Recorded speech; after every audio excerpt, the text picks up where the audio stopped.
الحمد لله رب العالمين والصلاة والسلام على أشرف المرسلين سيدنا محمد وآله وصحبه أجمعين. أعوذ بالله من الشيطان الرجيم. بسم الله الرحمن الرحيم. رب اشرح لي صدري ويسر لي أمري واحلل عقدة من لساني يفقهوا. الصلاة والسلام عليك يا سيدي يا رسول الله. خذ بيدي قلب تكليتي أدركني يا شفيع المذنبين. رضينا بالله ربا وبالإسلام دينا وبمحمد صلى الله عليه وسلم نبيا ورسولا وبمحي الدين عبد القادر الجيلاني رضي الله عنه شيخ ومشايخ.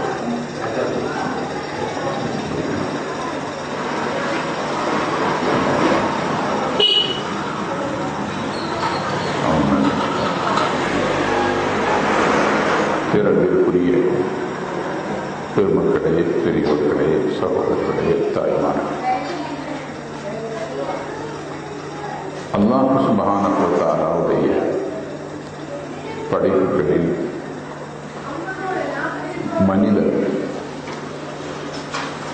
உயர்ந்தவன் என்பது மாத்திரமல்ல, வித்தியாசமானவரும் கூட. மனிதனுடைய படைப்பில் அல்லாஹ் தஆலா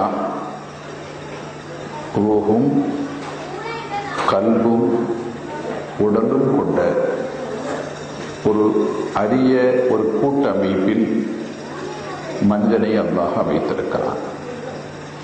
மனிதனில் ரூஹ் இருக்கிறது, கல்பு இருக்கிறது, உடல் இருக்கிறது.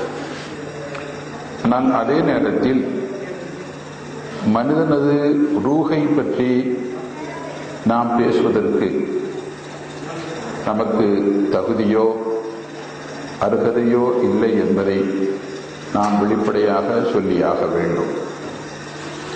காரணம், நபிகள் நாயகம் ஸல்லல்லாஹு அலைஹி வஸல்லம் அவர்களிடத்தில் ஒரு சமயம் யகூதிகள் கேட்ட ஒரு கேள்வியை அடிப்படையாக வைத்து அல்லாஹ் தஆலா குர்ஆன் ஷரீஃபில் சொல்லுவான், யஸ்அலூனக அனிர் ரூஹ்.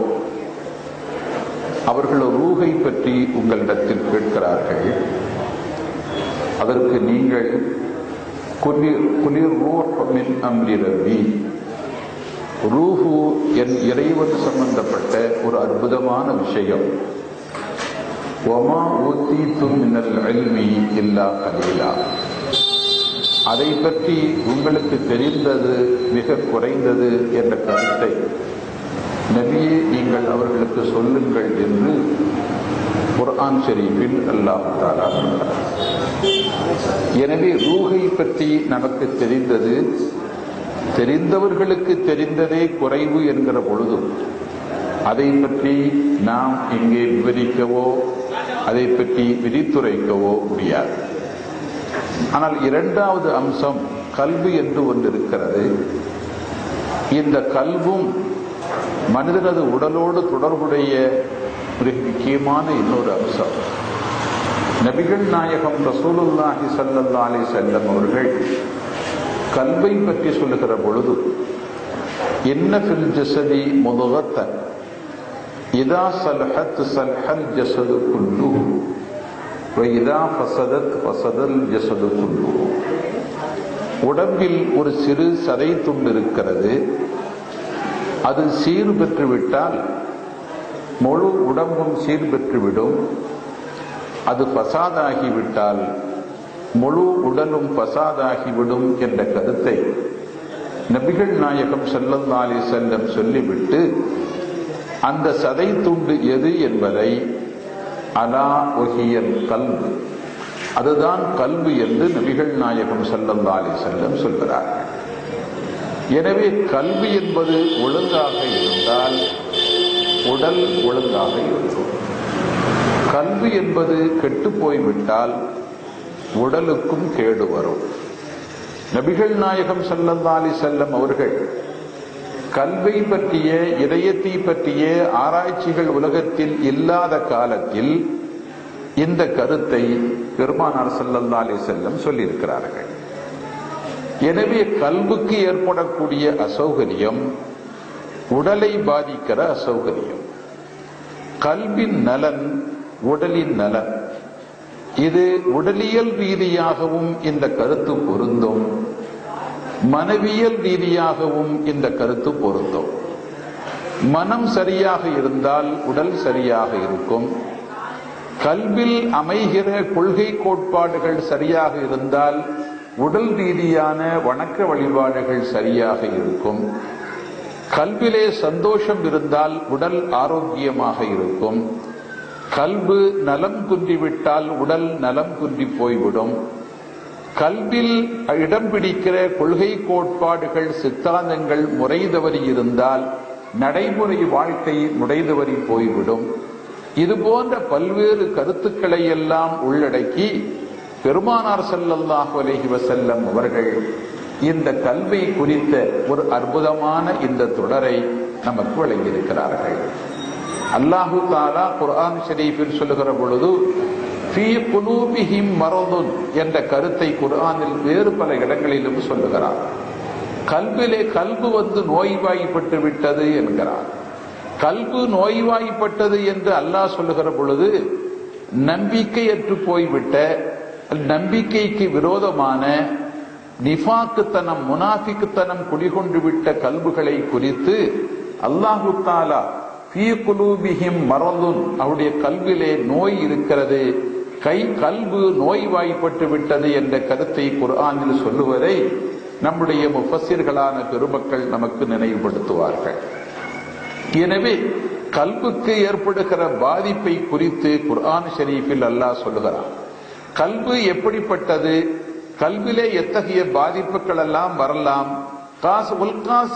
குலூபுகும் வன்மைத்தனமான அழுத்தமான தன்மை உடைய கல்புகள் என்பதை குறித்து அல்லாஹு தஆலா இன்னொரு வசனத்தில் கல்வை குறித்து சொல்லி காட்டுவார். எனவே கல்புக்கு ஏற்படுகிற பாதிப்புகள் என்பது பல்வேறு வகை பாதிப்புகள் இருக்கின்றன. ஒரு கல்பு நலக்குறைவினால் பாதிக்கப்படலாம், நம்பிக்கை குறைவினால் பாதிக்கப்படலாம், சித்தாந்தங்கள் கொள்கை கோட்பாடுகள் சரியில்லாமல் ஒரு கல்பு பாதிக்கப்படலாம், எண்ணங்கள் சரியில்லாமல் ஒரு கல்பு பாதிக்கப்படலாம், சிந்தனைகள் சரியில்லாமல் ஒரு கல்பு பாதிக்கப்படலாம். இப்படி பல்வேறு வகையில் கல்புக்கு பாதிப்புகள் ஏற்படலாம். அந்த பாதிப்புகளின் விளைவை இந்த உடல் தாங்கித்தான் ஆக வேண்டும். இந்த உடலுக்கு அந்த பாதிப்புகள் இருக்கும். அந்த பாதிப்புகளுடைய சகல வெளிப்பாடுகளும் இந்த உடல் வழியாக தெரியும் என்ற கருத்தை மிக அழுத்தமாக நபிகள் நாயகம் ஸல்லல்லாஹு அலைஹி வஸல்லம் அவர்கள் இந்த ஹதீஸின் வழியே நமக்கு தெரிவிக்கிறார்கள். சரி, இந்த கல்வி பற்றிய செய்தியை இத்தோடு நாம் நிறுத்தி கொண்டு அடுத்த கட்டத்திற்கு வந்தால், உடலுடைய மிக முக்கியமான மனிதன் என்ற இந்த படைப்பினுடைய மூன்றாவது பிரிவு உடல் என்பது. இந்த உடலுக்கு பல்வேறு வகையான பாதிப்புகள் வருகின்றன. மனிதன் உடல் நல குறைவால் மனிதன் பாதிக்கப்படுகிறான். மனிதனுக்கு ஏற்படக்கூடிய நோய் என்பது, நோய்க்கு அரபியில் மரது என்று சொல்வார்கள். நோய்வாய்ப்பட்ட மனிதனை மரீது என்று சொல்வார்கள். எனவே மனிதனுக்கு நோய்வாய் ஏற்படுகிறது. அல்லாஹ் சொல்லுகிறான் குர்ஆன் ஷரீஃபில், வஇதா மரீதுது ஃபஹுவ யஷ்ஃபீன், நான் நோய்வாய்ப்பட்டால் அல்லாஹ் எனக்கு ஷிஃபாவை தருவான் என்ற கருத்தை ஒரு பிரார்த்தனை வடிவம் போல் அல்லாஹ் குர்ஆன் ஷரீஃபில் சொல்லி காட்டுவார். எனவே நோய் என்று ஒன்று இருக்கிறது, நோய்க்கு நிவாரணம் என்றும் ஒன்று இருக்கிறது. அதாவது நோய் என்று ஒன்று இருப்பது மாதிரி நோய்க்கான ஷிஃபா என்றும் ஒன்று இருக்கிறது என்று குர்ஆன் ஷரீஃபில் அல்லாஹ் இதை வெளிப்படுத்துவார். அதே மாதிரி அல்லாஹு தஆலா குர்ஆன் ஷரீஃபில் இந்த ஷிஃபா என்ற வார்த்தை தொடரை வேறு பல வசனங்களிலும் சொல்லுகிறார். ஷிஃபா என்பதே நோயினுடைய நிவாரணத்திற்கு சொல்லப்படுகிற ஒரு வார்த்தை. நோயிலிருந்து கிடைக்கிற விடுதலைக்கு, நோயிலிருந்து கிடைக்கிற நிவாரணத்திற்கு தான் ஷிஃபா என்ற வார்த்தை சொல்லப்படுகிறது. எனவே நோயிலிருந்து கிடைக்கிற சுகத்தை குறித்து குர்ஆனில் இந்த வசனத்தின் வழியாக மாத்திரமல்லாமல் வேறு பல வசனங்களின் வழியாகவும் இந்த ஷிஃபாவை அல்லாஹ் சொல்கிறார். எனவே ஷிஃபா என்று ஒன்று இருக்கிறது. ஷிஃபாவுக்கு காரணமான நோய் என்று ஒன்று இருக்கிறது என்று ஆகிற பொழுது மனித உடலில் நோய் ஏற்படுகிறது. ஆனால் நோய்க்கான காரணங்கள் என்ன? எதனால் நோய் ஏற்படுகிறது? மருத்துவத்தை கேட்டால் மருத்துவம் சொல்லும், நம்முடைய தமிழ்ல சாதாரணம் சொல்றது மாதிரி வாதம், பித்தம், சிலேத்துமம், இந்த 3 தான் மனித உடலுடைய அடிப்படை அம்சங்கள். வாதம் என்பது ஒரு மூலக்கூறு, பித்தம் என்பது இன்னொரு மூலக்கூறு, சிலேத்துமம் என்பது அடுத்த ஒரு மூலக்கூறு. இந்த மூலக்கூறுகளையும் கொண்ட அடிப்படையில் இந்த உடல் இயங்குகிறது. வாதத்தில் பாதிப்பு ஏற்பட்டால் உடலில் நலக்குறைவு வருகிறது. பித்தத்தில் பாதிப்பு ஏற்பட்டால் உடலில் நலக்குறைவு வருகிறது. சிலேத்துமத்தில் பாதிப்பு ஏற்பட்டால், மாறுதல் ஏற்பட்டால் உடலில் நலக்குறைவு வருகிறது. எனவே வாதம், பித்தம், சிலேத்துமத்தில் ஏற்படுகிற மாறுபாடுகள் உடலில் நலக்குறைவை ஏற்படுத்துகின்றன. அந்த மாறுபாடுகளுடைய விகிதாச்சாரத்தை பொறுத்து நலக்குறைவின் விகிதாச்சாரம் கூடுதலாகவோ குறைவாகவோ இருக்கும். இது நம்முடைய பொதுவான மருத்துவ நிலை. இப்போதெல்லாம் ஒவ்வொரு நோய்களுக்கும் அந்த நோய்களுக்கு பொதுவான மருத்துவம் என்றெல்லாம் இல்லாமல் பொதுவாக ஒவ்வொரு உறுப்புக்கும் என்ன உடல் வெளி உறுப்புகள், உடலுடைய உள் உறுப்புகளுக்கெல்லாம் தனித்தனியாக மருத்துவர்களும் மருத்துவமும் வந்துவிட்டது. அதை பற்றி எல்லாம் அதை கண்டுபிடிப்பதற்கான புதிய புதிய கருவிகளும் வந்துவிட்டன. எனவே நோய் என்பதை கண்டறிய மனிதன் கண்டறிந்த காலம் என்பது போய் மனிதனுக்கு இதை கற்றுக் கொடுக்கிற வகையில் கருவிகள் உண்டாக்கப்பட்டு அதன் வழியாக மனிதனுடைய நோய் வெளி உலகத்திற்கு தெரிகிறது. ஒரு நோய் என்னவென்பதை முடிவெடுத்ததற்கு பிறகு நோய்க்கான மருத்துவத்தை மனிதன் செய்கிறான். எனவே நோய் என்று ஒன்று ஏற்பட்டு விடுகிறது. ஆனால் நோய் ஏற்படுவதற்கான காரணம் ஏன் வாதத்தில் மாதம் வருகிறது, ஏன் சிலேத்துமத்தில் சிக்கல் வருகிறது, ஏன் பித்தத்தில் கோளாறு வருகிறது என்றெல்லாம் சிந்திக்க தலைப்பட்டால் அதற்கு அடிப்படை காரணம் என்ன? மனிதனுக்கு வரக்கூடிய நோய்களுக்கான அடிப்படையான காரணம் என்ன என்று சிந்திக்க வந்தால் மனிதனுக்கு ஏற்படும் கோளாறுகளுக்கும் நோய்களுக்கும் காரணம் அதற்கு அவனே காரணம். அவரவருக்கும் ஏற்படுகிற கோளாறுகளுக்கு அவர்களே காரணம் என்பதை நபிகள் நாயகம் ஸல்லல்லாஹு அலைஹி வஸல்லம் ஒரு ரூபத்தில் விவரிப்பார்கள். அல்லாஹ் சுப்ஹானஹு வ தஆலா அதை இன்னொரு வார்த்தை வழியாக நமக்கு சொல்லுவான். வலாக்கின்னன் நாஸ கானூ அன்ஃபுஸஹும் யظ்லிமூன் என்று அல்லாஹ் சொல்லுவார். இதே கருத்தை குர்ஆனில் இதே வசனத்தில் இல்லையானாலும் கொஞ்ச வார்த்தை மாற்றங்களோடு குர்ஆனில் இந்த கருத்து திரும்ப திரும்ப வலியுறுத்தி சொல்லப்பட்டிருக்கிறது. மனிதன் தனக்குத்தானே தீங்கு விளைவிக்கிறான், மனிதன் தனக்குத்தானே பாதிப்பை ஏற்படுத்திக் கொள்கிறான், மனிதன் தனக்குத்தானே அநியாயம் செய்து கொள்கிறான். தனக்குத்தானே எப்படி அநியாயம் செய்து கொள்ளுவான்? அது அவனுக்கு தெரிந்து செய்கிறானா, தெரியாமல் செய்கிறானா, அல்லது வேணுமென்று செய்கிறானா, விளையாட்டா செய்கிறானா, அல்லது தவறி செய்கிறானா, தடுமாறி செய்கிறானா, எப்படியோ ஒரு வகையில் மனிதன் செய்கிறான். தனக்குத்தானே மனிதன் பாதிப்பை ஏற்படுத்திக் கொள்கிறான். வலாக்கின்னன் நாஸ கானூ அன்ஃபுஸஹும் யظ்லிமூன். மனிதனுக்கு ஏற்படுகிற பாதிப்புகளுக்கு அவன்தான் காரணம் என்கிற பொழுது அல்லாஹ் தஆலா மனிதனுக்கு பாதிப்பை ஏற்படுத்துவதில்லை. அதற்கு அல்லாஹ் சொல்லுவான், அல்லாஹ் தஆலா மனிதனுக்கு பாதிப்பை ஏற்படுத்துவதில்லை. அல்லாஹ் தஆலா எந்த மனிதனுக்கும் அநியாயம் செய்ய மாட்டான். அல்லாஹ் தஆலா எந்த மனிதனுக்கும் அநியாயம் செய்ய மாட்டான். அநியாயம் செய்வது யார் என்றால் அவனவனும் அவனுக்கே அநியாயம் செய்து கொள்கிறான் என்ற கருத்தை குர்ஆனில் பல இடங்களில் அல்லாஹ் வலியுறுத்துகிறான். எனவே நோய்க்கான காரணம் என்ன என்பதை மருத்துவம் ஒரு பார்வையில் பார்த்தால் நமது மார்க்கத்தின் வழியே நாம் இன்னொரு பார்வையில் அதை பார்க்கலாம். என்ன பார்வை? அல்லாஹ் சொல்வதை போல் அவரவருக்கும் ஏற்படுகிற உடல் நல பாதிப்புகளுக்கு அவர்களே பல வகைகளிலோ அல்லது ஒரு வகையிலோ சில வகையிலோ அவர்கள் காரணமாகி விடுகிறார்கள் என்று ஆகிவிடுகிறார். ரசூலுல்லாஹி ஸல்லல்லாஹு அலைஹி வஸல்லம் இதை இன்னொரு வகையில் சொல்வார்கள், அஅதா அதுவிக்க நஃப்சுக்கு, உன்னுடைய மிகப்பெரிய விரோதி நீதான் என்று ரசூலுல்லாஹி ஸல்லல்லாஹு அலைஹி வஸல்லம் சொல்கிறார். உன்னுடைய விரோதிகளில் மிகப்பெரிய விரோதி யார்? ஷைத்தான் விரோதி என்பார்கள். அல்லது உலகத்தில் மனுஷருக்கு மனுஷன் பிடிக்காதவங்க எல்லாம் விரோதி என்றெல்லாம் சொல்லிக் கொள்வார்கள். ஆனால் ஸல்லல்லாஹு அலைஹி வஸல்லம் அதை வேறு ரூபத்தில் சொல்கிறார்கள், வேறு வகையில் நமக்கு விளக்குகிறார்கள். உனக்கு விரோதிகள் என்று வேறு இடையில இருந்தாலும் இருக்காவிட்டாலும் அது வேற விஷயம்.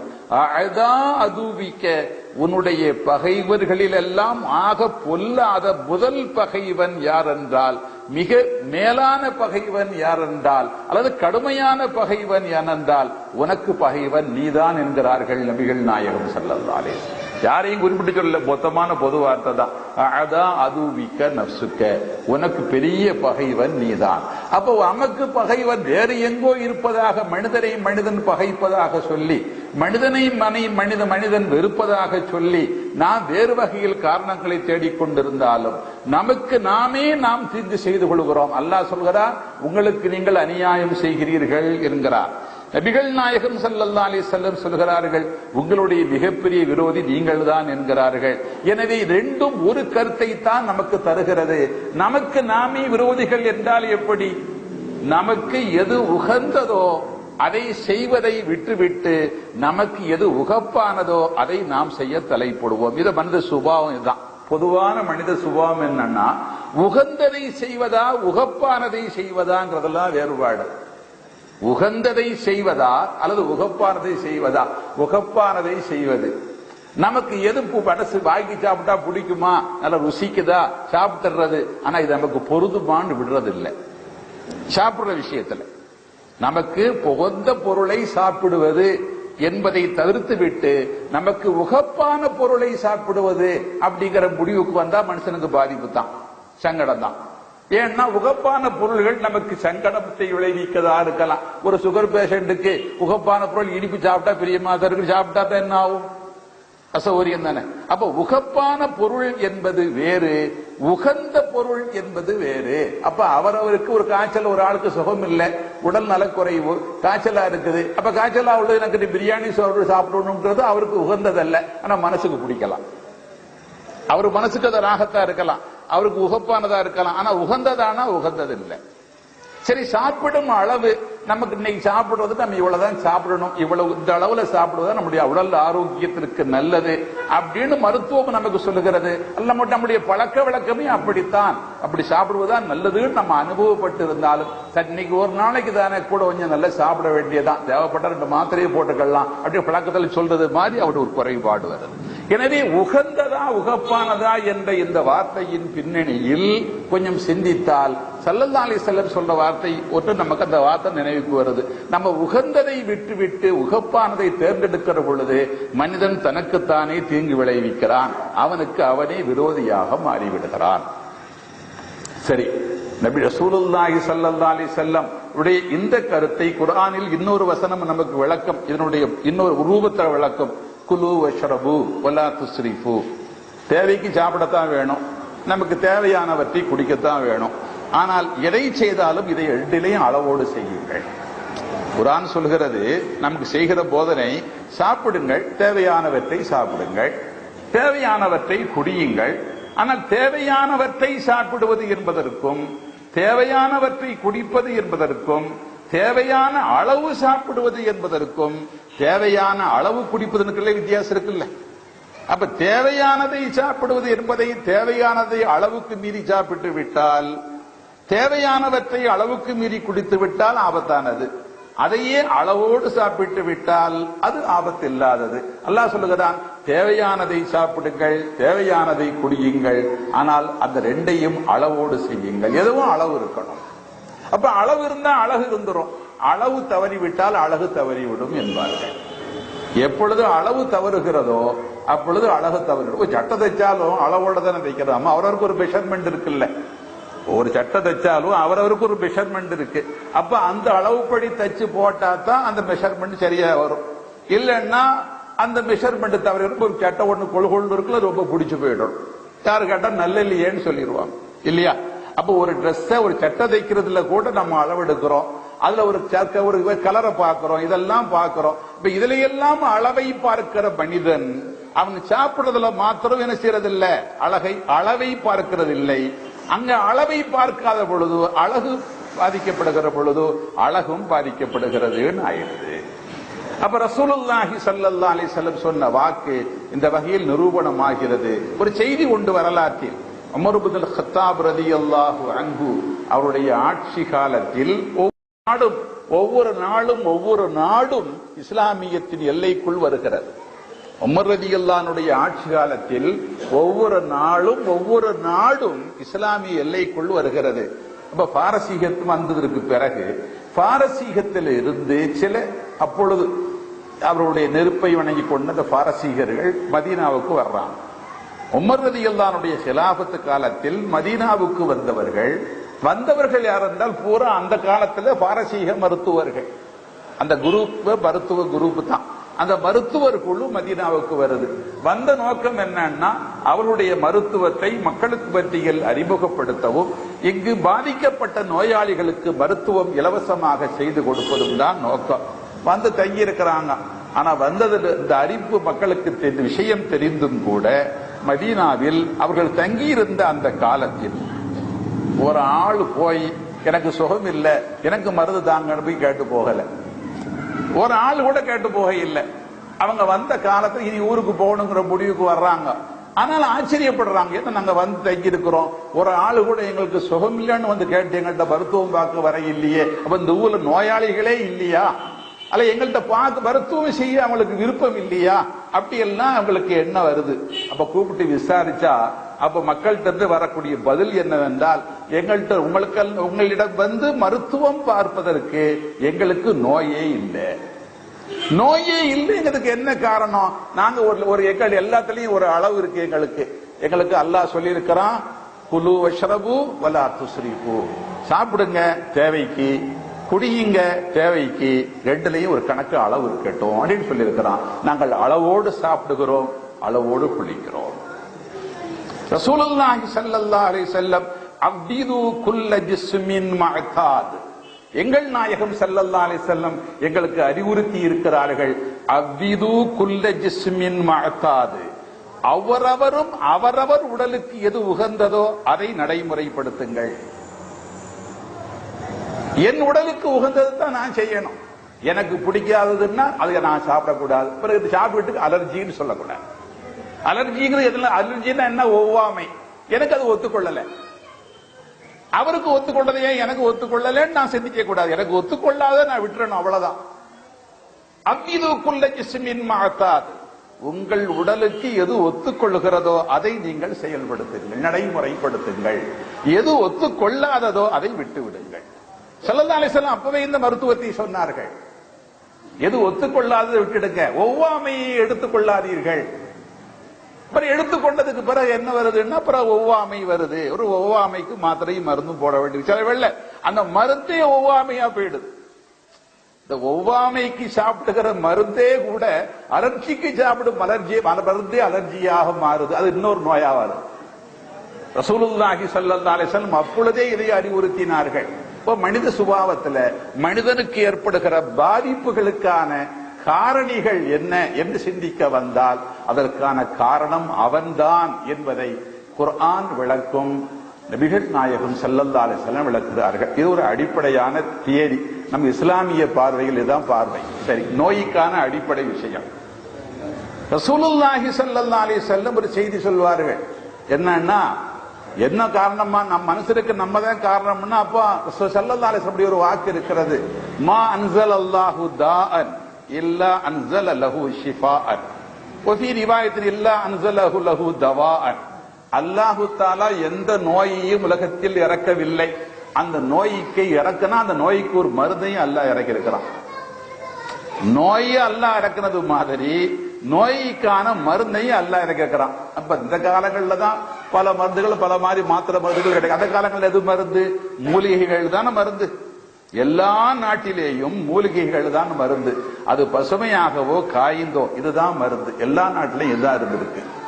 மனுஷன் எப்படி இதை கண்டுபிடிச்சான்? அனுபவத்தின் வழியாக கண்டுபிடிச்சான். அனுபவத்தின் வழியாக மனிதன் கண்டுபிடித்தான். கொத்தமல்லியை சாப்பிட்டா என்ன குணம் செய்யும், ஜீரகம் சாப்பிட்டா என்ன குணம் செய்யும், பச்சை இந்த மூலிகையை சாப்பிட்டா என்ன குணம் செய்யும், கரிசாலையை சாப்பிட்டா என்ன குணம் செய்யும், துளசியை சாப்பிட்டா என்ன குணம் செய்யும், கண்ணங்கத்திரியை சாப்பிட்டா என்ன குணம் செய்யும், இதெல்லாம் அந்த காலத்துல மனுஷன் அனுபவ ரீதியாக கண்டுபிடிச்சான். பிறகு அதையே என்ன செஞ்சான்னா தன்னுடைய ஒவ்வொரு நடைமுறைகளும் கொண்டு வந்தான். எப்படி சாப்பிடலாம் என்ன கண்டுபிடிச்சான். அப்ப அல்லாஹு தஆலா நோய்களை இறக்கியதை போல் நோய்களுக்கான மருந்தையும் அல்லாஹ் சுப்ஹானஹு வ தஆலா இறக்கியிருக்கிறார். எனவே நோய்க்கான அடிப்படை காரணிகளில் ஒரு முக்கியமான காரணம் எதுவென்றால் மனிதனுக்கு ஏற்படக்கூடிய நோய்களுக்கு அவன் காரணம். இந்த காரணத்தினாலதான் அவனுடைய வாதம் பாதிக்கப்படுகிறது, அல்லது அவனுடைய பித்தம் பாதிக்கப்படுகிறது, சிலேத்துவம் பாதிக்கப்படுகிறது. இந்த பாதிப்பு வந்த உடனே அவனுக்கு என்னமா ஒண்ணு அசௌகரியம், என்னமா ஒரு நலக்குறைவு வருகிறது. அதனால அவன் சேரம் பாதிக்கப்படுறான், நோய்படுகிறது. ஒரு மருந்து சாப்பிட்டு குணமாக்கணும்னு அவசியம் வருகிறது. நபிகள் நாயகம் ரசூலுல்லாஹி ஸல்லல்லாஹு அலைஹி வஸல்லம் இதை பற்றிய இந்த விளக்கத்தை நமக்கு சொல்லுகிற அதே வேளையில் மார்க்க ரீதியாக இன்னொரு விஷயம் பெருமானார் ரசூலுல்லாஹி ஸல்லல்லாஹு அலைஹி வஸல்லம் இதை விளக்குகிறார்கள். மார்க்க ரீதியாக நமக்கு வருகிற சங்கடங்களுக்கு நாம் காரணம் நம்முடைய நடைமுறை, நாம் சாப்பிடுகிற உணவு, நம்முடைய பழக்க வழக்கங்கள், நம்முடைய செயல்பாடுகள், நாம் எப்படி நடந்து கொள்ள வேண்டும் என்பதில் நாம் இழைக்கும் தவறுகள், நம்முடைய நலக்குறைவுகளுக்கான காரணங்கள். ஸல்லல்லாஹு அலைஹி வஸல்லம் ஒரு வார்த்தை சொல்லுவாங்க, காய்ச்சல் என்பது ஜுரம், ஜுரம் என்பது என்னது? ஸல்லல்லாஹு அலைஹி மின் ஃபைஹி ஜஹன்னம், சொர்க்கத்தினுடைய சூடு, நரகத்தின் சூடு. மின் ஃபைஹி ஜஹன்னம், நரகத்தின் சூடு என்பார்கள் நபிகள் நாயகம் ஸல்லல்லாஹு அலைஹி வஸல்லம். அப்ப நரகத்தின் சூட தண்ணி வச்சு அணைக்கணும், சூட அணைக்கிறதுக்கு வழி தண்ணி தானே. அப்ப நபிகள் நாயகம் ஸல்லல்லாஹு அலைஹி வஸல்லம் காய்ச்சல் வந்திருக்கும் குளிர்ந்த நீர்ல குளிங்க என்று ஸல்லல்லாஹு அலைஹி வஸல்லம் சொல்றாங்க. அப்ப ரசூலுல்லாஹி ஸல்லல்லாஹு அலைஹி வஸல்லம் சொன்ன பல மருத்துவங்களில் இந்த மூலிகை பற்றிய மருத்துவங்கள் நமக்கு இருக்கின்றன. அதை பத்தி இப்ப நம்ம பேச தேவையில்லை, சொல்ல வேண்டிய அடிப்படை விஷயம் விடுவிட்டு போயிடக்கூடாது.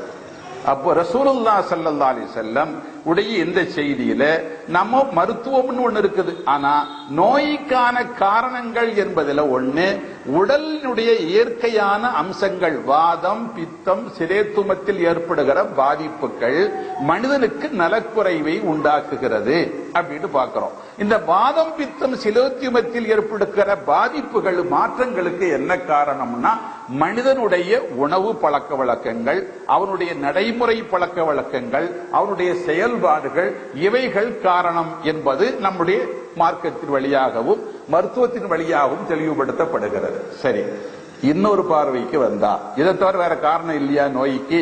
இருக்கு. என்ன காரணம் இருக்கு? ஒரு சஹாபி குளிச்சுட்டு இருந்தான்.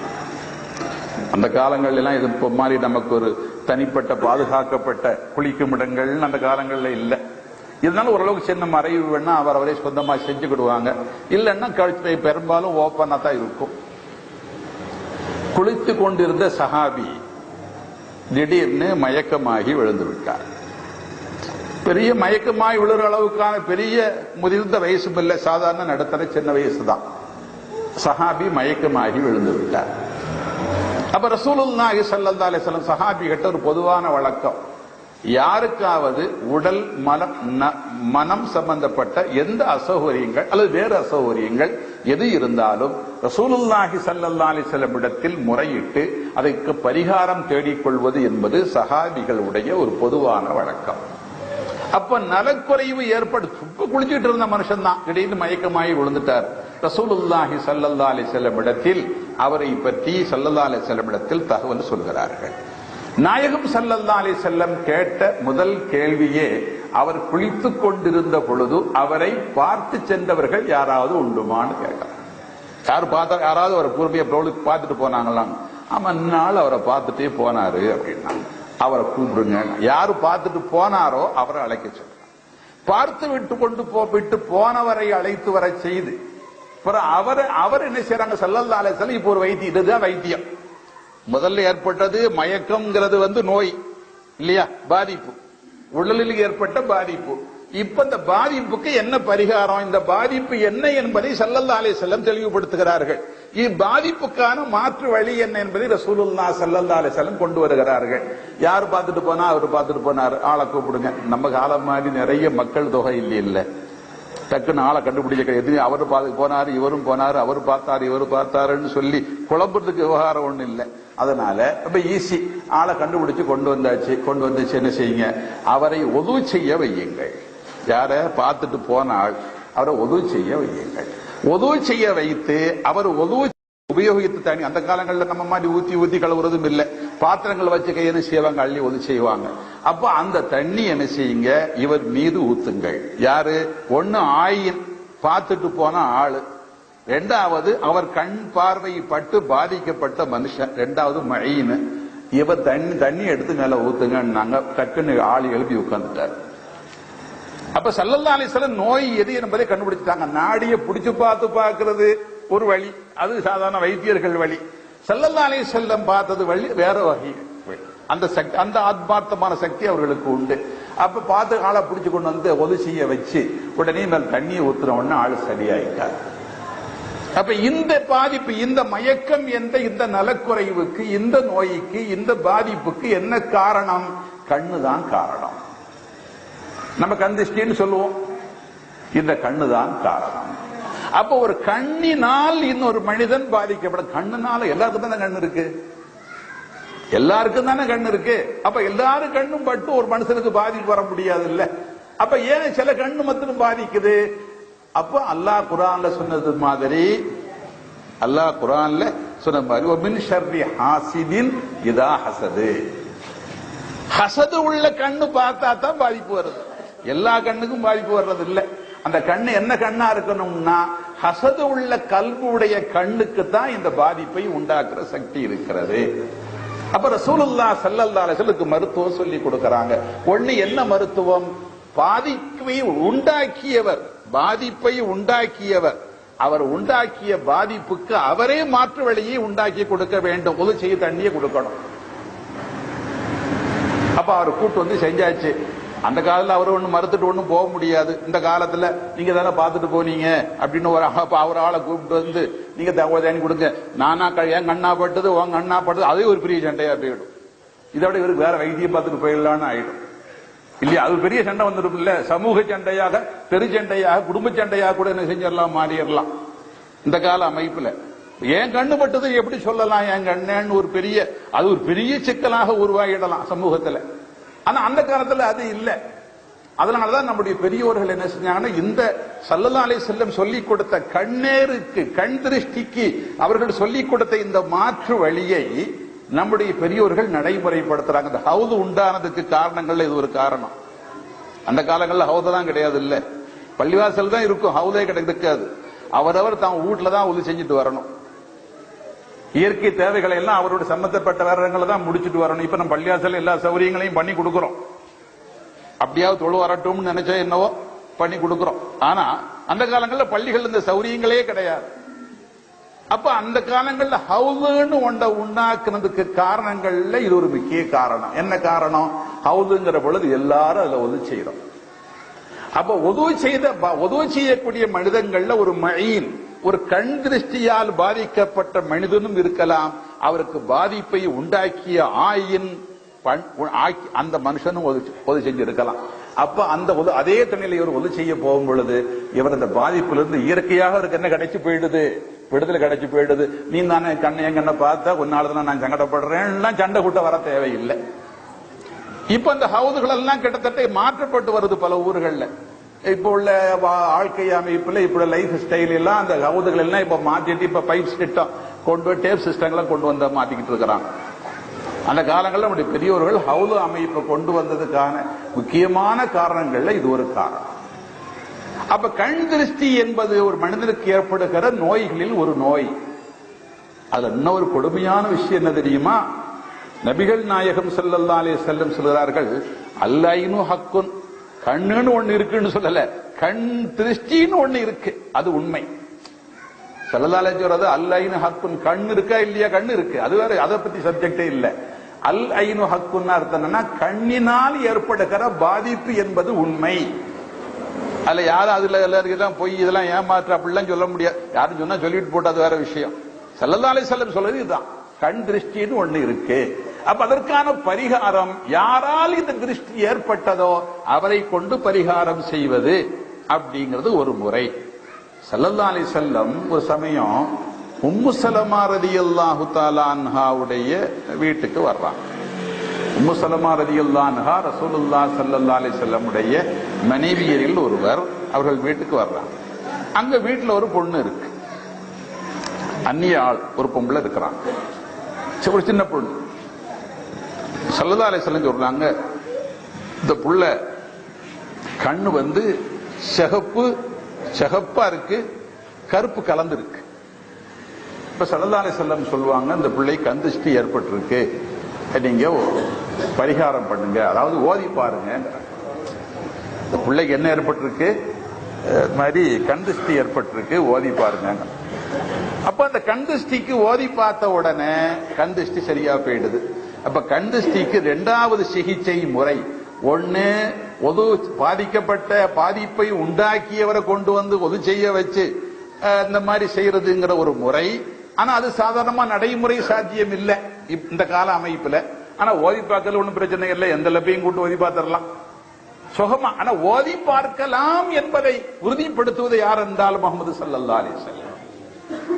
ஓதி பாருங்க என்று யார் சொல்றா? ரசூலுல்லாஹ் ஸல்லல்லாஹு அலைஹி வஸல்லம் சொல்றாங்க. அது முக்கியமான இன்னொரு விஷயம் என்னன்னா, கந்திருன்னு சாதாரண நம்ம பழக்கத்துல சொல்லும் விஷயமாக இருந்தாலும் ரசூலுல்லாஹி ஸல்லல்லாஹு அலைஹி வஸல்லம் சொல்கிறார்கள், வலவ் கான ஷைஉன் சாபக்கல் கத்ர, வலவ் கான ஷைஉன் சாபக்கல் கத்ர லஸபகத்துல் ஐன். ஸல்லல்லாஹு அலைஹி வஸல்லம் சொல்றாங்க, அதாவது கலா கதரை யாரும் மீறி செல்ல முடியாது. கலா கதரை, அல்லாஹ்வுடைய கலா கதரை யாராலும் மீறி செல்ல முடியாது. அதை ஓவர்டேக் பண்றதுக்கு யாருக்கும் முடியாது.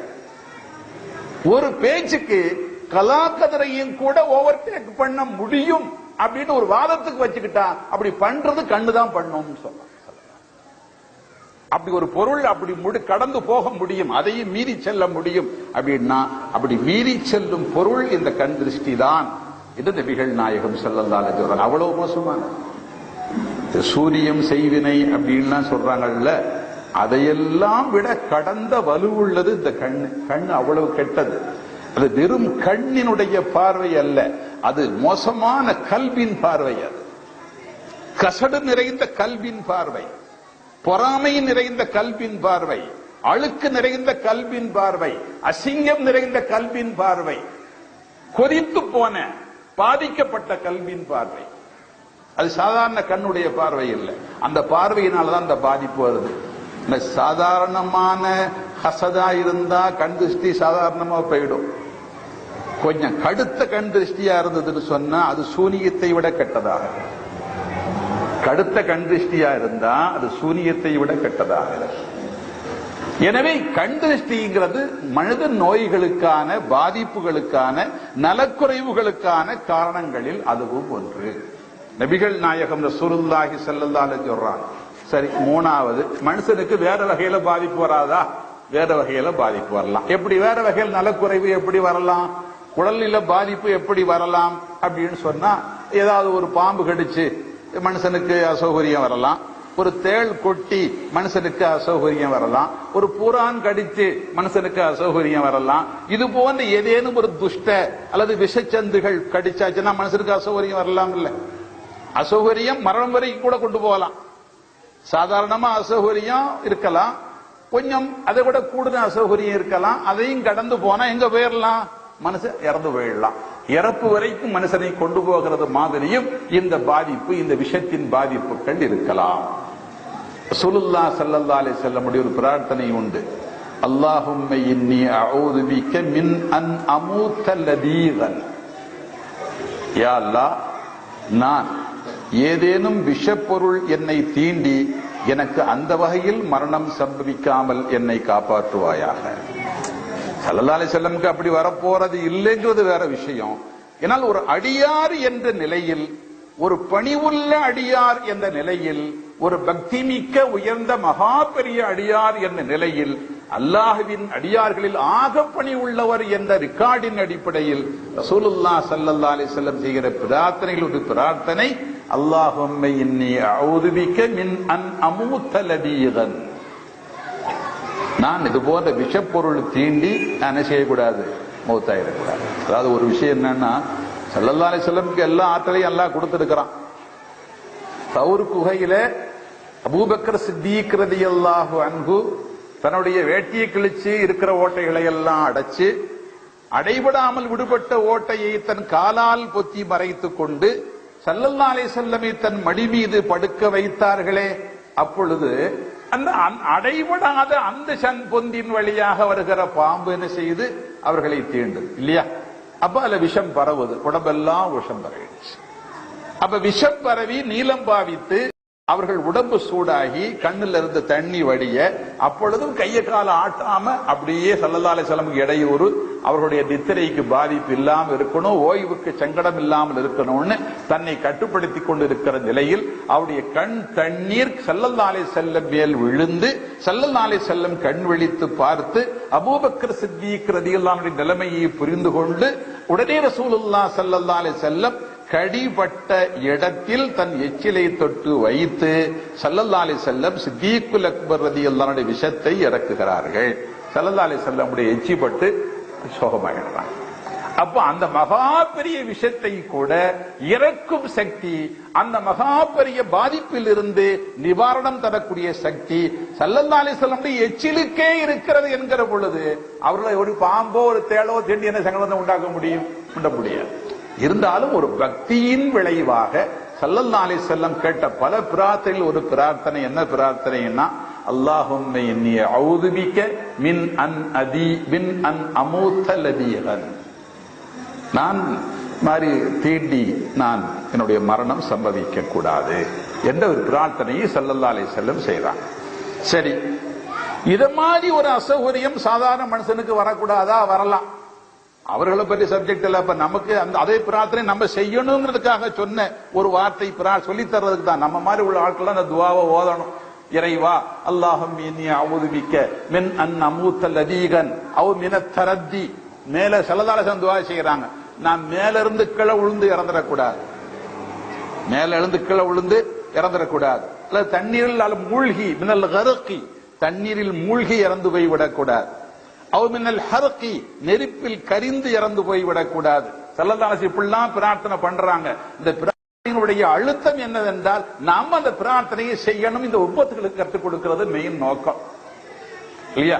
ஸல்லல்லாஹு அலைஹி வஸல்லம் இவைகளெல்லாம் வரும் என்பதில் இருந்து பாதுகாப்பு தேடுவதற்காக அல்ல. அப்ப ஸல்லல்லாஹு அலைஹி வஸல்லம் இவ்வளவையும் கற்றுக் கொடுக்கிற பொழுது இப்ப நாம தெரிந்து அதிலிருந்து பாதுகாப்பு பெற வேண்டும். சரி, பாதுகாப்பு பெறுவதற்கு ஒரு வழியை, ஒரு தற்காப்பு ஸல்லல்லாஹு அலைஹி வஸல்லம் சொல்லி தர்றாங்க. என்ன தற்காப்பு? ரசூல் ஸல்லல்லாஹு அலைஹி வஸல்லம் சொல்வார்கள், காலை மாலைகள்ல, காலை சுபுவுக்கு பிறகு மக்ரிபுக்கு பிறகு அஊது பி கலிமாத்தில்லாஹி தாம்மாத்தி குல்லிஹா மின் ஷர்ரி மா ஹலக், அஊது பி கலிமாத்தில்லாஹி தாம்மாத்தி குல்லிஹா மின் ஷர்ரி மா ஹலக் அப்படின்னு ஒரு ஆளு 3 தடவை சொன்னான். காலையில சொன்னா சாயங்காலம் வரைக்கும் எந்த நச்சு பொருளும் அவரை தீண்டாது. தற்காப்பு. ராத்திரிக்கு சொன்னா விடியகால வரைக்கும் ஒரு நச்சு பொருளும் அவரை தீண்டாது இல்லையா? ஒரு பிரிவென்ஷன் முதல்ல ஒரு பாதுகாப்பு தேடிக்கொள்ளலாம். மாத்திரையிலையும் மருந்துலையும் மருத்துவத்தில் எப்படி இருக்குல்ல, நோய் வராம இருக்கிறதுக்கு ஒரு மருந்து சாப்பிட்டுக்கிறது, இதை சாப்பிட்டா இது வராது. அப்ப ரசூல் ஸல்லல்லாஹு அலைஹி வஸல்லம் தற்காப்பையும் சொல்லி கொடுக்கறாங்க. தற்காப்பு மாத்திரை வடிவில் அல்ல, மருந்து வடிவில் அல்ல, அல்லாஹு தாலா சொல்லிக் கொடுக்கிற, அல்லாஹு தாலா அறிவித்த இது போன்ற துஆக்கள் வழியிலே நபிகள் நாயகம் ஸல்லல்லாஹு அலைஹி வஸல்லம் மருத்துவம் சொல்லி தர்றாங்க. சரி, அத மாதிரி பாதிப்பு வரக்கூடாதுங்கிறதுக்காக. சரி, ஒரு வேளை இந்த மருந்து இந்த மாதிரி ஒரு பொருள் கடிச்சிட்டா, தற்காப்பு இல்ல, இந்த மாதிரி ஒரு பொருள் கடிச்சிடுச்சு, ஒரு மனுஷனுக்கு பாதிப்பு வந்தது, அந்த பாதிப்புக்கு என்ன பரிகாரம்? என்ன? ஒதுச்செஞ்ச கண்ணை பார்த்த ஆளை கூட்டிட்டு வந்து ஒதுச்சிய வச்சு தண்ணியை ஊத்துன மாதிரி பாம்பை கூட்டி போட்டு செய்ய முடியுமா? என்ன மாற்று வழி என்னது? அப்போ ஸல்லல்லாஹு அலைஹி வஸல்லம் மாற்று வழியை சொல்லி கொடுக்கறாங்க. என்ன மாற்று வழி? ஒரு சம்பவம் நடந்தது. அபூ சயீதுல் குத்ரி ரலியல்லாஹு அன்ஹு ஒரு ரிவாயத் செய்றாங்க. அபூ சயீதுல் குத்ரி ரலியல்லாஹு ரிவாயத் செய்றாங்க. அந்த ரிவாயத்துல சஹாபிகள்ல சில பேர் ஒரு வெளியூர் பயணம் போறாங்க. வெளியூருக்கு போய் அந்த காலங்கள்ல ஊரெல்லாம் பக்கத்தில் இருக்காது. இப்ப கூட அரபு நாடுகள்ல ஊர்கள் பக்கத்தில் இருக்காது. ஒரு ஊருக்கு ஒரு தற்செயலா ஒரு ஊருக்கு போறாங்க. இப்ப வெளியூர்களுக்கு போனா நம்ம தங்குறதுக்கு சௌகரியங்களுக்கு ஹோட்டல் சௌகரியங்கள் இருக்கு. இப்போ அந்த காலங்கள் அதெல்லாம் இல்ல. ஒரு ஊருக்கு போனா அந்த ஊர்ல தங்கக்கூடிய அவசியம் நேருகிற பொழுது வெளியூரிலிருந்து வந்த இந்த பயணிகள் ஊர்வாசிகளை அணுகி, நாங்கள் உங்கள் ஊருக்கு பயணிகளாக வந்திருக்கிறோம், எங்களை நீங்கள் விருந்தாளிகளாக ஏற்றுக்கொள்ளுங்கள் அப்படின்னு சொல்லுவாங்க. விருந்தாளிகளாக ஏற்றுக்கொள்ளுங்கன்னா என்ன அர்த்தம் அப்படின்னா, கௌரவமா எங்களுக்கு நீங்கள் சாப்பாடு சௌகரியங்கள்லாம் பண்ணி தரணும். மனசில்லாவதா? எங்களை விருந்தாளிகளாக ஏற்றுக்கொள்ளணும்னா என்ன அர்த்தம்? இங்க சாப்பாடு சௌகரியங்களை பண்ணி தரணும். பெரிய அளவுல ஆகும் ஆடறுத்து மாடறுத்து அந்த சப்ஜெக்ட் இல்ல, ஏதோ போய் சாப்பாடு தரணும், அவ்வளவுதான். ஏன்னா நாங்க இங்கேயும் சாப்பிட முடியும் இல்லையா? வசதி இல்லை. இவங்க ஒரு ஊருக்கு போனாங்க, அந்த ஊர்ல அந்த சௌகரியம் அந்த ஊர்வாசிகளை அணுகி, முஸ்லீம்கள் அல்ல அவங்க, அந்த ஊர்வாசிகளை அணுகி இந்த மாதிரி நாங்க வந்திருக்கிறோம், நாங்க இங்க தங்கி இருக்கிறோம், எங்களுக்கு இந்த மாதிரி ஒரு இங்க சௌகரியம் பண்ணணும்னு சொல்லும் பொழுது அவங்க முடியாதுன்னு கேட்டாங்க. நாங்க உங்களுக்கெல்லாம் இந்த மாதிரி விருந்தாளிகளாக நாங்கள் உங்களை ஏற்றுக்கொள்ள முடியாதுன்ட்டாங்க. சரி, அதை பத்தி கவலை இல்லை, இவங்க பாட்டை தங்கிக்கிட்டாங்க. இந்த பையங்கள் கொஞ்சம் சத்தம் போடாம இருக்க சொல்றாங்க.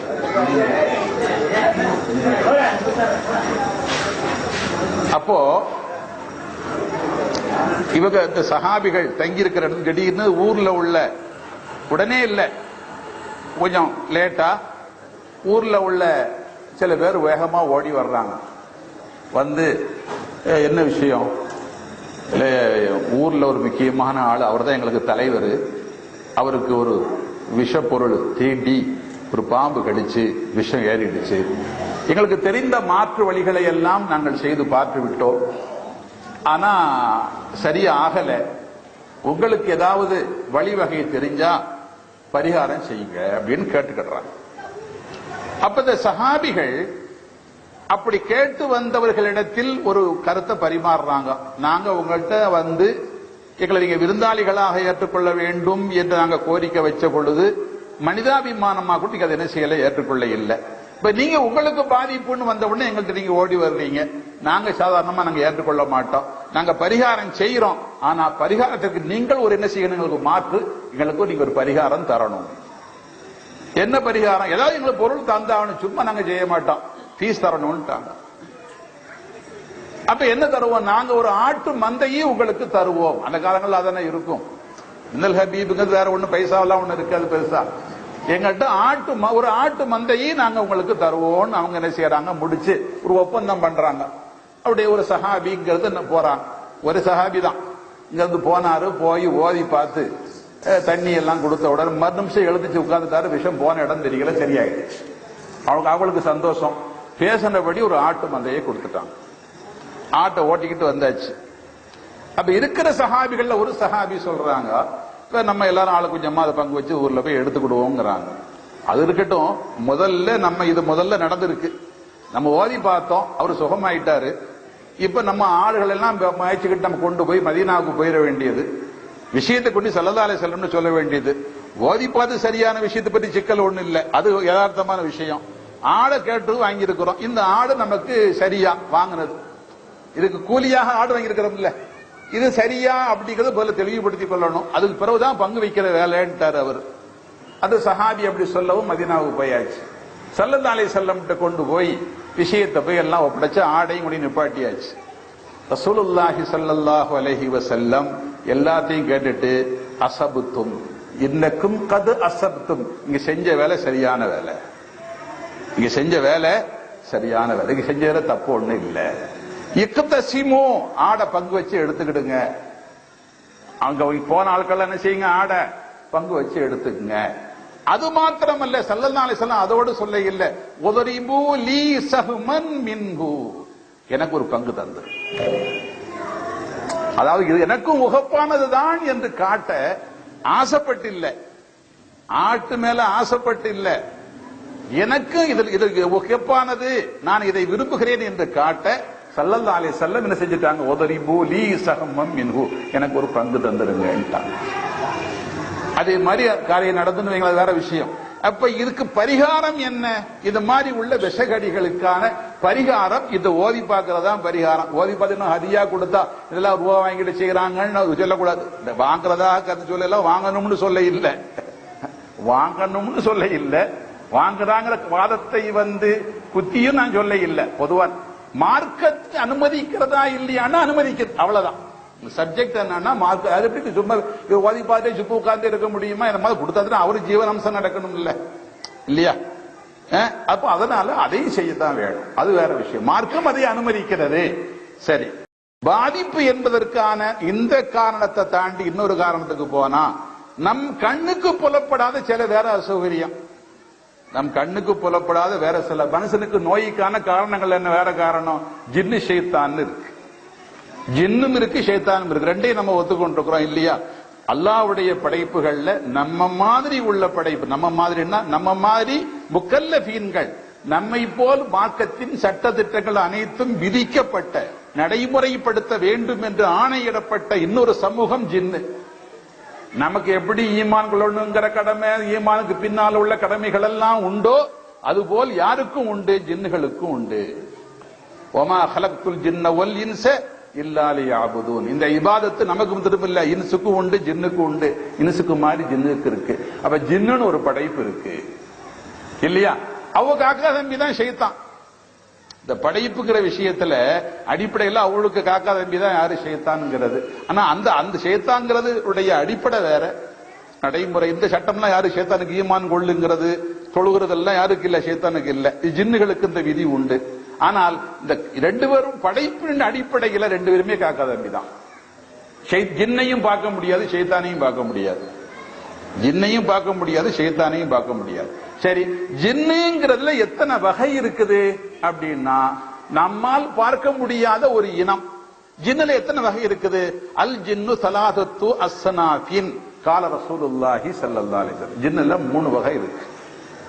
ஸல்லல்லாஹு அலைஹி வஸல்லம் சொல்றாங்க, ஜின்னில் 3 வகை இருக்கிறதுன்னு சொல்றாங்க. அப்ப 3 வகையான ஜின்கள்ல பறக்கிற ரெக்கை உள்ள ஜின்கள், அவைகள் பறக்கும், அப்படி ஒரு ஜின்கள் இருக்கின்றன என்று ரசூலுல்லாஹி ஸல்லல்லாஹு அலைஹி வஸல்லம் சொல்றாங்க. இன்னொரு ஜின் வகை பாம்பு, தேள், இது இப்படித்தான் இருக்கும். பாம்பு ரூபத்தில் இருக்கும், தேள் ரூபம், இது போன்ற உள்ள விஷ ஜந்துக்களுடைய ரூபத்தில் தான் அவை இருக்கும். ரசூலுல்லாஹி ஸல்லல்லாஹு அலைஹி வஸல்லம் சொல்ற இன்னொரு வகை ஜின்னு. இன்னொரு ஜின் எப்படின்னு சொன்னா, குறிப்பிட்ட ஒரு இடத்துல தங்கி இருப்பாங்க. அவங்களுக்கு எல்லாம் ஒரு மஸ்கன் இருக்கும், அங்க போய் தங்கி இருப்பாங்க. அவங்க தங்குற இடம் தெரியுமா? சந்து, இந்த பொந்து, இந்த மாதிரி குப்பை கூலங்களை போடுற இடம், நஜீஸ்களை போடுற இடம், சாப்பிட்ட கழிவுகளை போடுற இடம், இது மாதிரி உள்ள இடங்கள் தான் இவைகளுடைய தங்கும் இடம். அதாவது இஸ்லாமானவைகள் அல்ல. ஜின்னுகள்ல இஸ்லாமான ஜின்னு இருக்குல்ல, அவைகள் அல்ல. இஸ்லாம் ஆகாத காஃபிரான ஜின்னுகள் எல்லாம் இவைகளுடைய தங்குமிடங்கள் இவைகள் தான். ஸல்லல்லாஹு அலைஹி வஸல்லம் கூட ஒரு கட்டத்தில் சொல்றாங்க, லா யபுலன்ன அஹதுக்கும் ஃபீ ஜுஹுரின், யாரும் இந்த பொந்துகள்ல ஒண்ணுக்கு போகாதீங்கிறாங்க.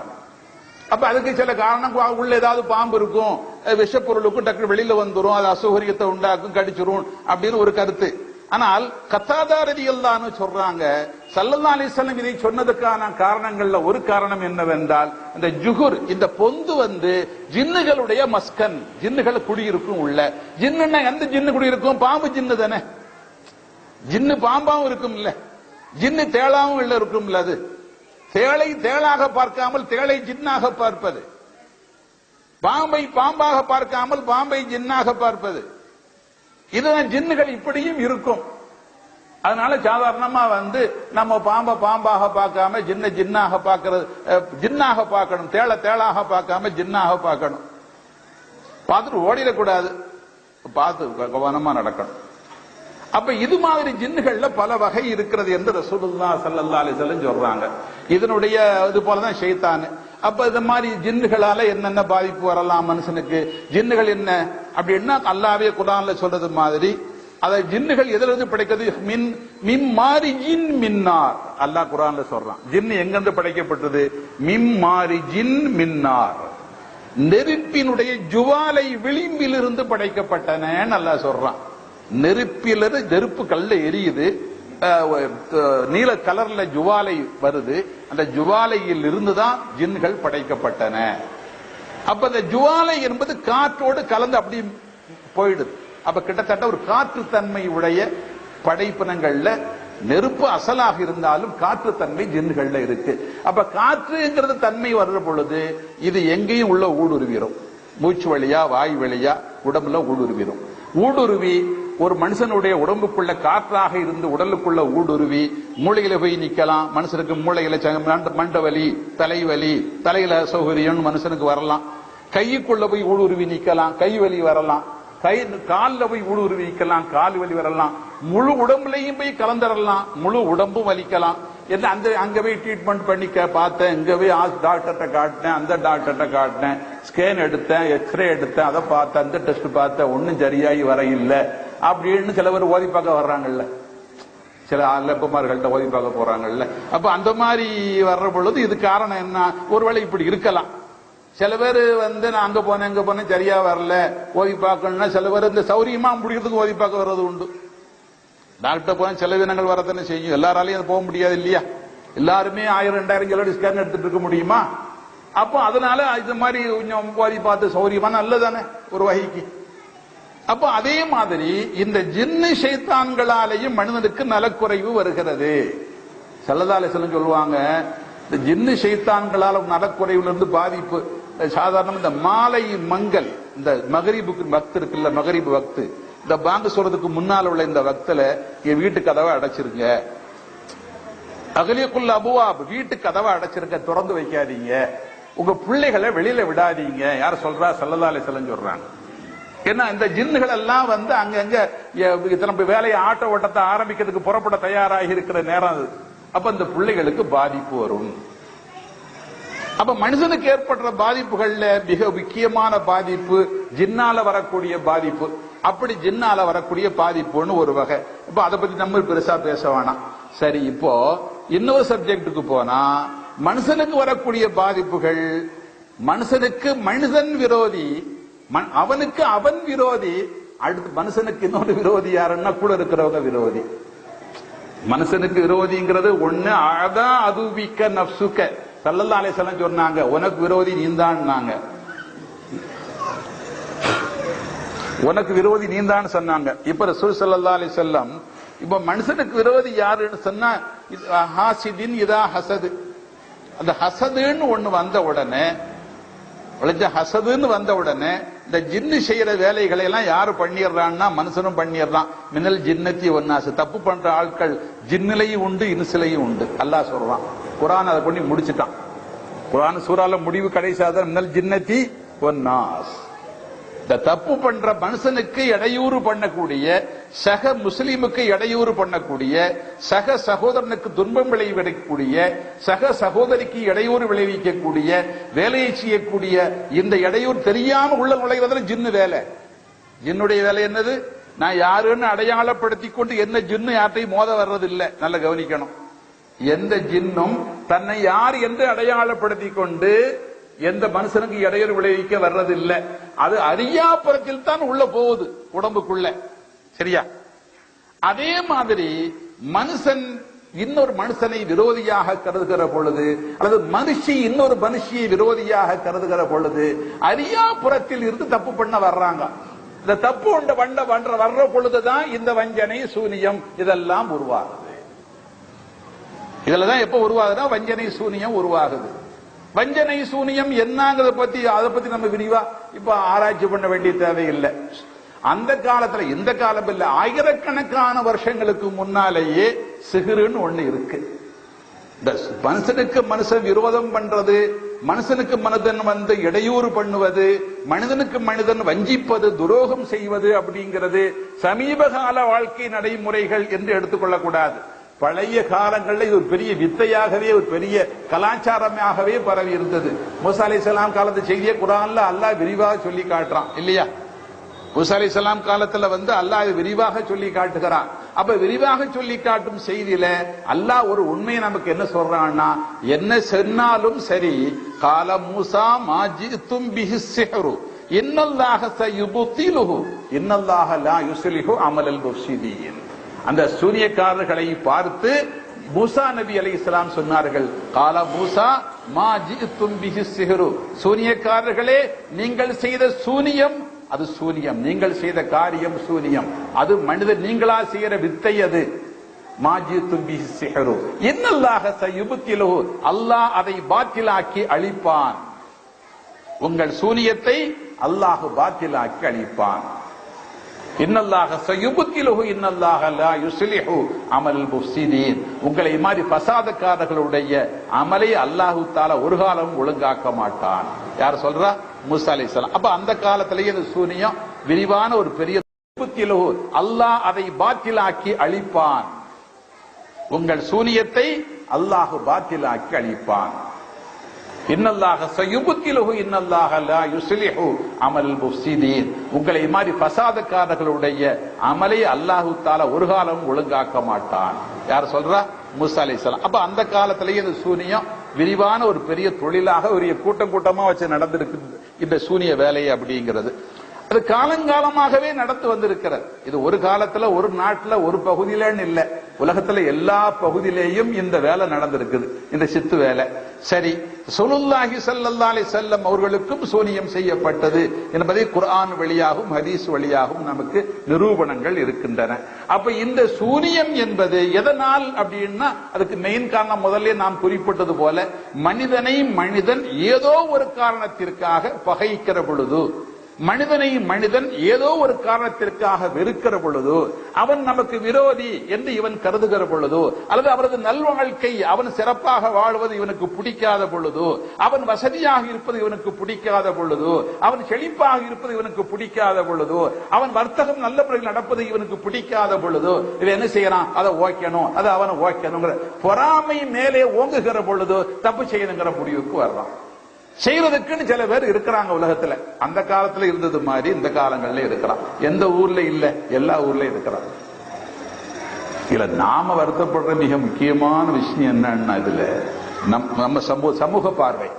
இப்ப நான் சொல்ற விஷயம் சமூக பார்வை. முஸ்லிம்களாகிய நாம் வருத்தப்பட வேண்டிய, வருத்தப்படுகிற மிக முக்கியமான விஷயம் என்னன்னா, நம்ம சமூகத்துக்குள் இந்த கலாச்சாரம், இந்த பண்பு, இந்த தன்மை மிக குறைவாக இருந்தது என்பது மாறி இப்ப நம்ம சமூகத்துக்குள்ள ரொம்ப விரிவாக இது ஒரு பெரிய வியாதியாக பரவி கொண்டிருக்கிறது. அதான் ரொம்ப கேவலமான, அசிங்கமான, வருந்தத்தக்க, மிக வருந்தத்தக்க ஒரு விஷயம். சமூகத்துக்குள்ள மிகப்பெரிய ஒரு வியாதியாக, ஒரு கேன்சர் மாதிரி பரவிடுச்சு. அதாவது ஒரு இடத்தை அடைச்சா இன்னொரு இடத்துல போய் ஓட்ட போடுறது மாதிரி ஒரு பேர் கேன்சர் மாதிரி இது பரவிக்கிட்டே போகுது இந்த வியாதி. அதாவது ஒரு பொறாமையை வளர்த்து கொண்டு பிறருக்கு இடையூறு விளைவிப்பது. சரி, இதுக்கு எங்க போறாங்க அப்படின்னு சொன்னா, பல ஊர்களில் எங்க போறாங்கன்னா குஃபார்கள்ட்ட போறாங்க. குஃபார்கள்ட்ட போனா, குஃபார்கள் எங்க இருப்பாங்க? கோயில்ல இருப்பாங்க. கோயிலுக்கு போறாங்க. குஃபார்கள்ட்ட போனா, குஃபார் எங்க இருப்பாங்க? பள்ளியாசல்ல இருப்பாரு குஃபார். குஃபார் எங்க இருப்பாரு? கோயில்ல இருப்பார். கோயிலுக்கு தான் போகணும். அப்ப ஈமான் கொண்டவர் கோயிலுக்கு போனா என்ன ஆகும்? ஈமான் கொண்டவர் பள்ளியாசலுக்கு போனா ஆக வேண்டியது ஆகும். ஈமான் கொண்டவர் கோயிலுக்கு போனா என்ன ஆகும்? கோயில் குணம் வரும் ஈமான் கொண்டவருக்கு. இப்ப முடிவு என்ன ஆகும்? அல்லாஹ் தஆலா சூஉல் காத்திமா, ஒரு தவறான கெட்ட முடிவை தான் வாழ்க்கையில கொடுப்பான், இல்லையா? அல்லாஹ் என்னத்தை கொடுப்பான் கடைசியில முடிவு? ஹசதின் அடிப்படையில் இவ்வளவு மோசமான மார்க்கம், மிக கடுமையான ஹராமாக, ஒரு பெரிய பாவமாக சிகரை மார்க்கம் சொல்லுகிறது. சூனியத்தை மார்க்கம் ஒரு மோசமான பெரிய பாவமாக, சின்ன பாவம்லாம் கிடையாது. தௌபா செய்து அழுது புலம்பி தௌபா செய்தால் அன்றி, தௌபாவில் இருந்து அன்றி இந்த பாவத்திற்கு விடுதலை கிடையாது. இந்த பாவத்தை செய்தவர்களுக்கு அதே பாவத்தின் வழியாக, அதே விடவும் மோசமான பாவத்தின் வழியாக அல்லாஹ் தண்டனையை கொடுக்க கூடும். சரியா? அப்ப அப்படிப்பட்ட ஒரு மோசமான தவறை நம்ம சமூகத்துல பல ஊர்களில் எங்க போனாலும் இதே பேச்சு தான் நடக்குது. கொஞ்சம் பாருங்க, அப்படி செய்யுங்களேன், இப்படி செய்யலாம். அந்த சம்பந்தப்பட்ட ஆளுகிட்ட போய் கேட்கறாங்க. பல ஊர்களில் நிறைய கடையை வச்சுட்டாங்க. இந்த கூட்டம் கூடுது இல்ல? எந்த கூட்டம்? தனக்கு அசௌகரியம் வந்ததுங்கிறத பத்தி பாக்குறதுக்குன்னு கூட்டம் கூடும் பொழுது இவங்களுக்குன்னு ஒரு கடை வைக்க வேண்டிய அவசியம் வந்துடும் இல்ல? அப்ப ஒண்ணுமே தெரியாத ஆளு ஒரு கடையை வச்சுக்கிட்டு வர்ற ஆளை என்னமா வாங்க போங்க, அது ஏன் கேக்குறீங்க, 3 மாசம் ஆச்சு 4 மாசம் ஆச்சு அப்படி இப்படின்னு சொல்லி ஆம்பளைகளோ பொம்பளைகளோ ஒரு இதத்தையோ தாள் எழுதிக்கிட்டு உங்களுக்கு மோசமான சிகர்ல பண்ணி இருக்கு, சிகர் இல்லாட்டாலும் சிகரடி கூட சொல்லிடுறது. இப்படிப்பட்ட ஆள் இருக்கிறான். இந்த தமிழ் பத்திரிகைகள்ல இந்த தமிழ் வருது பைத்தியத்தை பற்றி விளம்பரங்கள் வருது பாத்தீங்களா? அந்த குறைக்கு இந்த மருத்துவம், இந்த குறைக்கு 1 மாசம் ஸ்பெஷல் மருந்து, ரொம்ப குட்லக் மருந்து அப்படின்னு விளம்பரம் வருது இல்ல? இதே டைப்ல இவங்களை இறக்கிட்டாங்க. பத்திரிகை விளம்பரங்கள்லாம் வருது. அப்ப இது ஒரு வியாபார யுக்தியாகவும் மாறிவிடுகிறது. ஒரு வகையில சமூகம் இப்படி சீரழியுது. ஒரு வகம் சமூகத்தை சீரழிக்க இன்னொரு குரூப் புறப்பட்டு வருது. இப்படி மோசமான ஒரு சமூக சீரழிவு இதில் முடிகிறது. மனுஷனுக்கு வரக்கூடிய பாதிப்புகள்ல மிக மோசமான பாதிப்புகள்ல ஒரு பெரிய பாதிப்பாக இந்த செய்வினை சூரியன்கிறது முடியுது. ஆகவே இந்த சூழ்நிலையை எப்படி தடுத்து நிறுத்துறது? செய்ய போறவங்க நம்மள எல்லாம் சொல்லிட்டா போறாங்க, போவாதீங்க வராதீங்க நம்ம சொல்றதுக்கு இல்லையா? யார்கிட்டயோ சொல்லிட்டு போனா தரங்க நிறுத்தலாம், அப்படி சொல்றதும் இல்ல, சொல்லக்கூடிய விஷயமும் இல்ல. செஞ்சாலும் நான் செய்யலன்னு தானே சொல்ல போறாங்க யாரோ. அப்ப இந்த விஷயத்துல நம்முடைய தகவல், நம்முடைய செய்தி என்னவென்றால், பொதுவாக இஸ்லாமிய சமுதாயத்துக்கு நம்முடைய எல்லாரும் தெரிந்து கொள்ள வேண்டிய, எல்லாரும் தெரிவிக்க வேண்டிய செய்தி என்னவென்றால், ஒண்ணு, இந்த செய்வினை சூரியம் என்பது மிக மோசமான கடுமையான பாவம். இதிலிருந்து விடுதலை, இப்படி செய்த ஒருவர் அதிலிருந்து விடுதலை பெற்று மறுமையில் அவருக்கு மோட்சம் கிடைக்க வேண்டுமானால் அவர் மிக கடுமையாக அழுது புலம்பி செய்கிற தௌபாவினால் அன்றி அதுக்கு சாத்தியம் இல்லை. அப்பவும் அல்லாஹ் தஆலா அதை மன்னிக்கணும், மனம் பொறுத்துக் கொள்ளணும். இருந்தாலும் கூட அப்படி ஒரு நிலைமை இல்லைன்னு சொல்லி இருந்தா இந்த காரியத்தினால விடக்கூடிய பாதிப்புன்னா, ஒன்னாவது நம்முடைய பெரியோர்கள் சொல்வார்கள், சூல் காத்திமா, முடிவு நல்ல முடிவாக இருக்காது. இரண்டாவது பாதிப்பு, இதே முசீபத்தை அல்லாஹ் அவருக்கு கொடுக்கலாம் அல்லது அவர் சந்ததிகளுக்கு கொடுக்கலாம். அவருக்கு கொடுக்கலாம் அல்லது அவர் சந்ததி என்ன செய்யலாம், கொடுக்கலாம். மூணாவது பாதிப்பு, மறுமையில் அல்லாஹ் கொடுக்கிற கடுமையான தண்டனை. சரியா? அப்ப இதை சமூகத்துக்குள்ள இந்த செய்தியை கொண்டு போகணும். நம்ம சமூகம் குஃபார்கள்ட்ட போய் சூனியம் அது இதுன்னு சொல்லி பார்த்து, ஒண்ணு பண விரயம், அது நம்ம ஆட்கள் சொன்ன உடனே பைசா இருக்கும்னு சொல்லி, நம்ம ஆட்கள்னு சொன்ன உடனே கொஞ்சம் பைசா இருக்கும் அப்படின்னு சொல்லி இவங்களும் கொஞ்சம் மதிப்பரியாத்தானே போறாங்க. அங்க கஷ்டம்னு சொல்லிட்டு போறது இல்லையில்ல. அங்க போன உடனே அவங்களும் சும்மா ஒரு 50-100க்கு பதிலா 1000-2000 சொல்லி 5000-10,000 வாங்கி பண்ற கொடுமை சமூகத்துக்குள்ள இப்படி அப்படின்னு சொல்லத்தகாது. இது கிராமங்கள், இதுக்கு இதிலிருந்து விதிவிலக்கு இல்லை. நகரங்கள் இதிலிருந்து விதிவிலக்கு இல்லை. பெருநகரங்களாகிய மாநகரங்கள் இதிலிருந்து விதிவிலக்கு இல்லை. எந்த ஊர் இதுல முஸ்லீம் ஊர் விதிவிலக்கு இல்லை. சரி, தமிழ்நாடு தான் இப்படின்னு வச்சுக்கிடுவோம். இன்னொரு மாநிலத்துக்கு போனா அங்கேயும் இதே பேச்சுதான் பேசுறாங்க. அதை ஏன் கேக்குறீங்க? நான் அப்படி இப்ப இருந்தேன், இங்க இருந்தேன், இப்படி ஆயிடுச்சு, அப்படி ஆயிடுச்சு அப்படின்னு. இதுல இன்னொரு விசேஷம் ஒண்ணு கவனிக்க வேண்டிய விசேஷம் என்னன்னா, உண்மையில் சிகராக இல்லாத ஒன்றை தனக்கு இவர் சிகிறு செய்திருக்க கூடும் என்று தானே அனுமானித்துக் கொண்டு, தனக்கு யாரும் சிகிறு செய்யாம இருந்து அதை இவர் தானே ஒரு அனுமானம், நம்ம மேல அவரு கடுமையான ஆத்திரம் உள்ளவர், அவர் நமக்கு என்னமோ பண்ணிட்டாருன்னு சொல்லி இவராச்சல ஒரு அனுமானம், ஒரு தீர்மானத்துக்கு இப்படி சிகிறுன்னு சொல்லி ஒரு இதே கோளாறுல அலைகிற ஆட்களும் உண்டு. உண்மையான சிகிறு நடக்கிறதும் உண்டு. ஆனா இந்த கோளாறை விட உண்மையான சிகிறு நடக்கிறது இப்ப கூடி போயிடுச்சு. மிக மோசமான, வருந்தத்தக்க, அருவருக்கத்தக்க, அசிங்கப்படத்தக்க, குஃபார்கள்ட்ட போய் கோயில்கிட்ட போயிற அளவுக்கு நிலைமை முத்தி போய் விட்டு கால சூழ்நிலையை மனசில் வச்சு, இல்ல இன்னொரு சங்கடம் என்னன்னா, ஒரு ஆள் அன்பா இருக்க முடியல சமூகத்துல. ஒரு ஆள் இன்னொரு ஆளோட, இன்னொரு வெளிப்படையா சொன்னா, மாப்பிள்ளை பொண்ணோட அன்பா இருக்க முடியல, மாப்பிள்ளை பொண்ணோட அன்பா இருக்க முடியல, பொண்ணு மாப்பிள்ளையோட அன்பா இருக்க முடியல. இயற்கையான அன்பு, அளவான நியாயமான அன்பா கூட இருக்க முடியல. அப்படி அன்பா இருந்துட்டா உடனே என்னமோ அந்த பொண்ணு மாப்பிள்ளை என்னமோ ஒண்ணு பண்ணிட்டா, அதனாலதான் பையன் போய் அப்படியே மூழ்கி கிடக்கிறான், அப்படி ஒரு தவறான கருத்தை மனசுல வச்சுக்கிட்டு உடனே ஏதாவது குஃபாரு கோயில் அப்படின்னு போய் என்ன செய்யறது, இவர் 2 வரையும் இதை பிரிக்கிறதுக்கு முயற்சி. இப்படி சில ஊர்கள்ல தாய் தகப்பன் அப்படின்னு அவங்களுக்கு சில இடையூறுகள். இப்படி சமூகத்தில் மிக அருவருக்கத்தக்க இந்த அசிங்கமான நடைமுறையை, எல்லாருக்கும் இதில் பங்கு இருக்கிறது, எல்லாருக்கும் இதுல அக்கறை இருக்கணும், எல்லாருக்கும் இது பொறுப்பு இருக்கணும். யாரு எவரு நமக்கு தெரிஞ்ச யாரும் எப்படிப்பட்ட இடங்களுக்கு போகாமல் நாம் தடுக்க முயற்சிக்க வேண்டும். நமக்கு தெரிஞ்ச யாரும் இந்த மாதிரி போகக்கூடாது. அப்படி யாராவது போனா அதை நம் சமூகத்தின் பார்வைக்குள் கொண்டு வரணும். சமூகத்தின் பார்வைக்குள் கொண்டு வந்து அவர்களை சமூகத்தின் முன்னால் கொண்டு வந்து நிறுத்தணும்.